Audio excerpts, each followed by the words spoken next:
A teenager arrested and later released after dramatic counter-terrorism raids claims he's a victim of police brutality.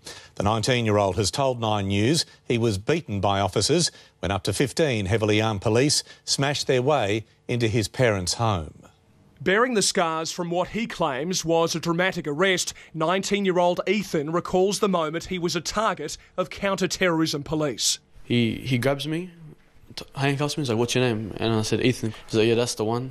He kicks me right across the face as my hands were cuffed. Eathan was one of 5 young men arrested in coordinated pre-dawn terror raids across Melbourne's southeast early yesterday. His parents, Glenn and Anya, claim the officers were brutal. And he's grabbed my son and just smashed him against the wall, smashed him on the ground, and I could hear his just stomping.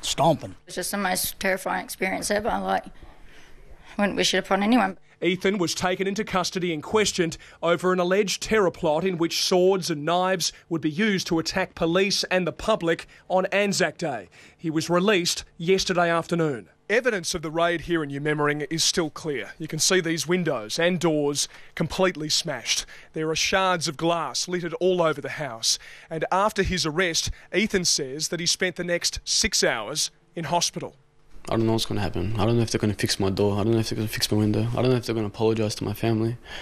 Is that what you like? I would like an apology. Eathan's family has lodged a formal complaint to Victoria Police, who told 9 News Victoria Police has received a complaint regarding the treatment of one of the men arrested. The complaint has been referred to Professional Standards Command. 18-year-old Sevdet Basim has been charged with conspiracy to commit acts in planning or preparation for an act of terrorism. I didn't know anything about it until now, but he's a good friend of mine.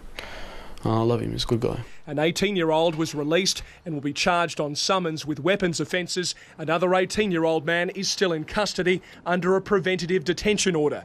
The unprecedented order must be approved by the Supreme Court and can allow police to hold the teenage suspect for up to 14 days without charge. That's the first time such an order has been used in our state, and I think that should give each of you, and indeed every Victorian, a very clear reminder of just how important this work is. Meanwhile, it's reported the family of one of the suspects had been contacted by ASIO over concerns their son had been dealing with an Islamic State recruiter. But it also seems there's been some sort of predatory recruiting element come in, which would have caught the parents completely by surprise. Today, Anzac Day preparations were in full swing, political leaders urging the public not to live in fear. I would encourage people not to be deterred by these raids yesterday, but rather demonstrate together, side by side, what we can do and that we will not be deterred by a fear of terrorism. Andrew Nelson, 9 News.